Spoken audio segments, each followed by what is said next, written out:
Shalom, shalom. This honor and glory to Yahweh, Ba'ashem, Yahushai, Ba'ashem, Makakadash. Yahweh being the true name for the Heavenly Father. Yahweh Shai being the name for his only begotten Son, who the world eagerly calls God and Jesus Christ. I give double honor to the elders and the apostles of Great Millstone that taught me this truth and will well. And salutations to you, hopeful elect, pushing this truth in all honesty and sincerity. This is Brother Yahweh Sop coming at you in lessons to the spirit power of Yahweh, Ba'ashem, Yahushai.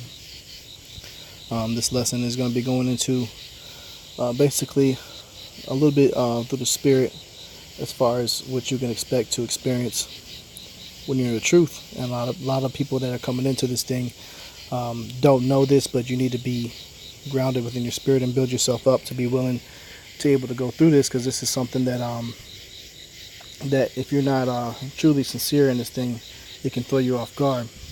But I'll start off with this scripture. This is Matthew 10 verse 22. And ye shall be hated of all men for my name's sake, but he that endureth to the end shall be saved. Now, being hated of all men for his name's sake means your spirit, your mind, you trying to keep the law, statutes, and commandments. You're going to have a different aura and energy about you that sometimes it can be unspoken and can really pick up a heavy level of hatred towards you. You know, you may be walking somewhere in a store, and people may look at you some type of way and just have this unexcusable or form of anger towards you or resentment.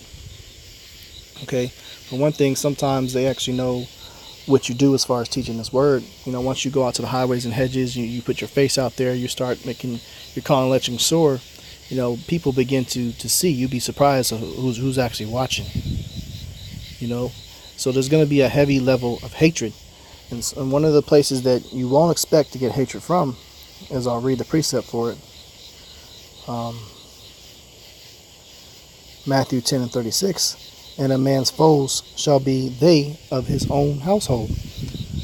You know, so the Lord will send a contentious spirit to those of your own household to come against you. You know, your own family members, you know, your mother, your father, even your own children, your woman, your husband. You be hate. It says a man's foes shall be they of his own household. Those are people that can be considered inside your own household, man.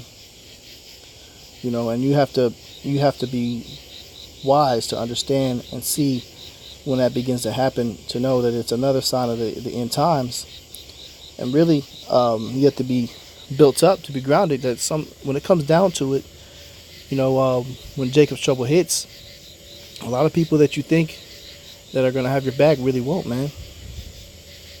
You know, so that's why you really need to seek the Lord with all your heart and really focus on Him. You know, even some of the brothers that you prophesy with, you know, there's a Judas in every single camp, as one of the elders say. You know, you may have somebody in your camp that would actually betray you. You know, but man's foes of his own household, that's where it starts off, man. You know, when I was first coming into the truth, I remember telling everybody, you know, not to eat pork and not to worship, you know, holidays, you know, such as Halloween. You know, and you begin to pick up the spirit, and you see the anger and the contention that you'll begin to receive because of that. You'll just be telling them what the scriptures say about it, and they'll have a big problem with it. And as you grow older within the truth, you'll still begin to become more distant with the people of your own household. You know, your mother, you may become bitter with her. You know, and the scriptures talk about that. Yahweh Shai talks about that. Okay,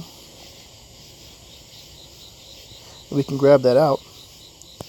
Matthew 10 and 35, it says, For I am come to set a man at variance against his father, and the daughter against her mother, and the daughter-in-law against her mother-in-law. Okay? So variance, contention. You know, because if anybody that's of the world, your spirit's not gonna be it's not gonna be on one accord with them. As much as you may try to be on one accord with them, it just won't be right, because you begin to see who your real family is, and your real family is the brothers and sisters that are sincerely in this truth, man. The hopeful elect, the 1/3 and 144. The brothers that are laboring at the highways and hedges, that's your family first, is what the scriptures say. Okay? And we'll prove that. Matthew 12 and 47. It says, then one said unto him, behold, thy mother and thy brethren stand without, desiring to speak with thee. Okay, so his own birth mother was standing there, wanted to speak to Yahushua. You know, and in that spiritual today, you might have your own family member, your own mother desiring to speak with you. They may be calling you, want to invite you to, you know, their holiday parties and so on and so forth, and spend time. It says, behold, thy mother and thy brethren, so even your siblings will want to kick it, stand without, desiring to speak with thee. And this is what Yahushua responded. Matthew 12:48. But he answered and said unto him that told him, who is my mother, and who are my brethren? You know, so Yahushua had the mindset that where he got to the point he didn't even acknowledge his birth mother being his mother. He didn't give her any credit for the walk that he took. He said, who is my mother, and who are my brethren? You know, that's heavy. You know, and I imagine they were standing right there when they said that, when he made that statement. And he even referred to his own mother as he called her woman in one instance within the scriptures. Didn't even call her mother. You know? But this is 49, and it says, and he stretched forth his hand towards his disciples and said, behold, my mother and my brethren. So that's your family. The disciples, the sincere men teaching the truth. A disciple is a follower of Yahushua. Okay?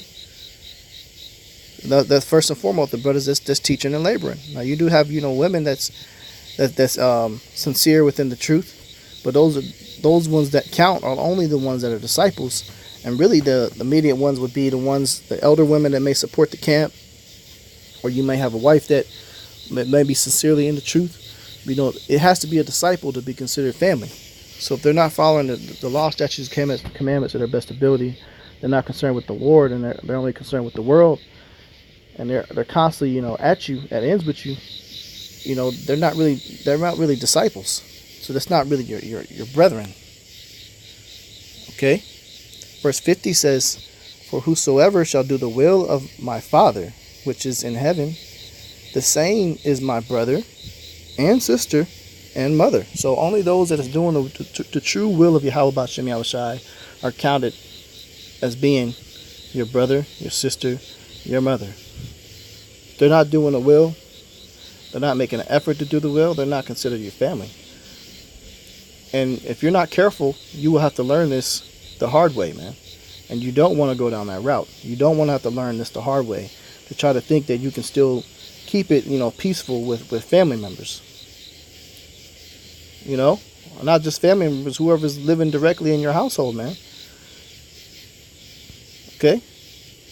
Because the scripture said that a man's foes shall be they of his own household, what we just read. You know, that was Matthew 10:36. It's a part of the program. It's what you signed up for. And you want to explain it of why you can't get along with certain people. But that's just how it is, man. Now, if they're sincere in the spirit and they're a disciple, you really won't have much of a problem. I mean, I'm not saying everything's going to be perfect, because you do have brothers that do get into it every once in a while. You know? But as long as they're sincere, you know, they always, you know, brothers will still salute each other at the end of the day and get along. And they get back to the program, get back to the work. It's all about pushing the word, regardless of what type of arguments or whatever you have.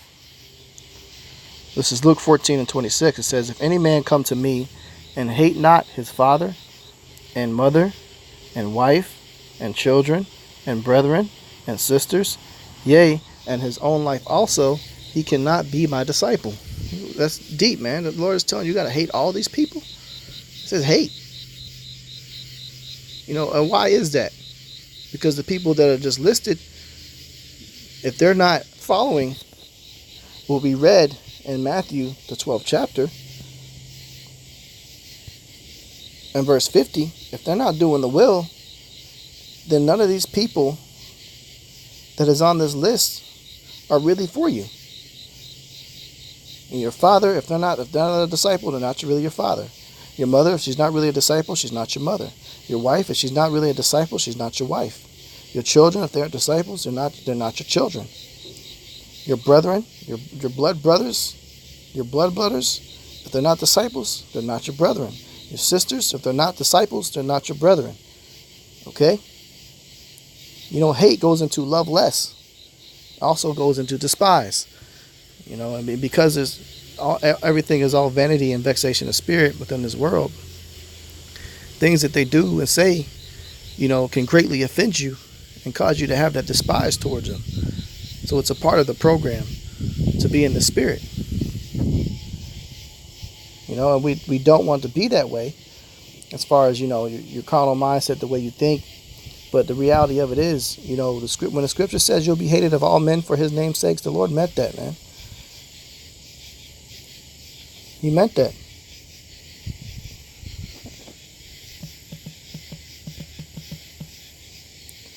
This is Matthew 18, verse 6. It says, "But whoso shall offend one of these little ones which believe in me, it were better for him that a millstone were hanged about his neck, that he were drowned in the depth of the sea." So it's very important that you don't offend the ones that believe in Yahweh B'Hashem Yahushai. And a lot of those people that was just listed in the last precept, they will constantly offend you. If you're the one that labor in teaching this truth, and the scriptures say it's better that a millstone were hanged about their neck and they be thrown in the bottom of the depths of the sea, because there's going to be heavy judgment towards those people that do that to you, man. Look at how many people wanted Yahweh Shai killed. They chose a mass murderer, man, a Jeffrey Dahmer motherfucker, to free him over freeing Yahweh B'Hashem Yahushai. The man that healed all those people, sacrificed himself, brought his body a living sacrifice. They chose the murderer over him. A lot of people, they don't care about offending you.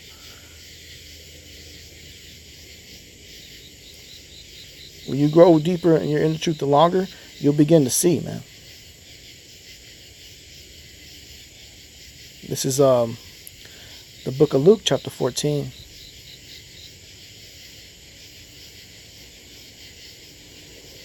Verse 18.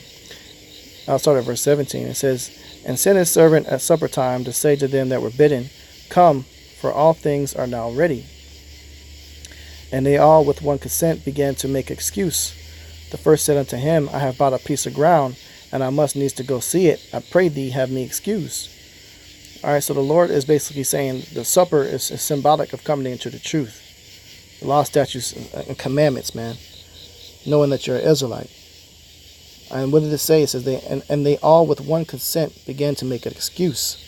So when you come around people, especially family members, and you try to teach them things about being in the truth, they'll begin to make an excuse of why they want to listen to what you got to say. The verse excuse says, "One said unto him, I have bought a piece of ground, and I must needs go see it. I pray thee, have me excused." Bought some land, or bought a house. Okay, that's modern day terms. Verse 19, "And another said, I have bought 5 yoke of oxen, and I go to prove them. I pray thee, have me excused." So bought some cattle. Okay, equipment.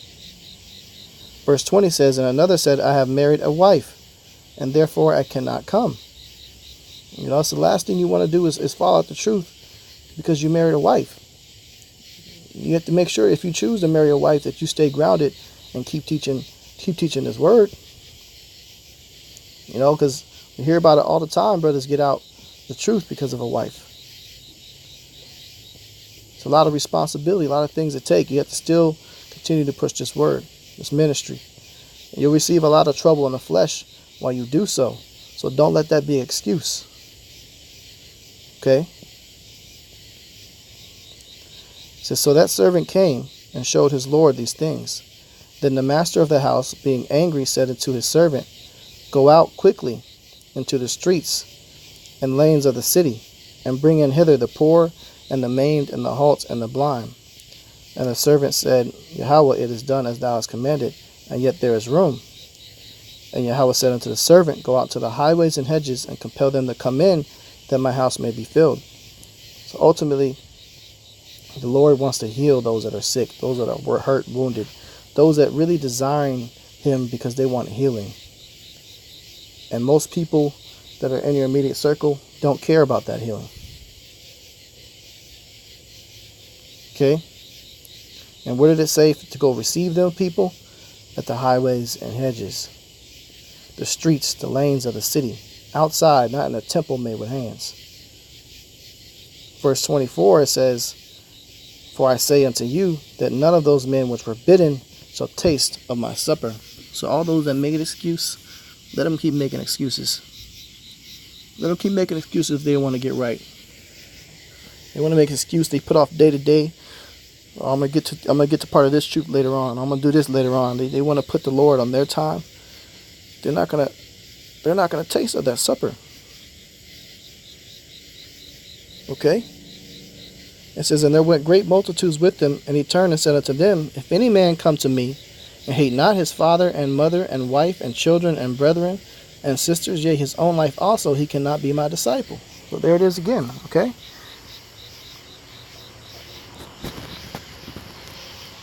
So count the cost, man. You won't even know why you all of a sudden you're getting into it with your moms or your pops or whatever, or whoever's in your household, but it'll just keep happening. Matthew 10:22, and you shall be hated of all men for my name's sake, but he that endureth to the end shall be saved. You got to endure that shit, man. Endure. Expect to be hated of all men for his name's sake. You know? But no matter what, you keep pushing, man. You keep going. Don't fall out. Don't lose faith. Don't lose hope, man. Don't let the shit that is bringing you down mentally kick you out of this thing, man. You got to keep pushing. Remember who your brethren are and your sisters are. They're the disciples. That's it. So with that, I'm going to close out and give all praises, honor, and glory to Yahweh, Ba'ashem Yahushai, Ba'ashem Rakakadash. Double honors to the elders and the apostles of Great Millstone that taught me this truth and rule well. And salutations to you, hopeful elect, pushing this truth in all honesty and sincerity. Shalom.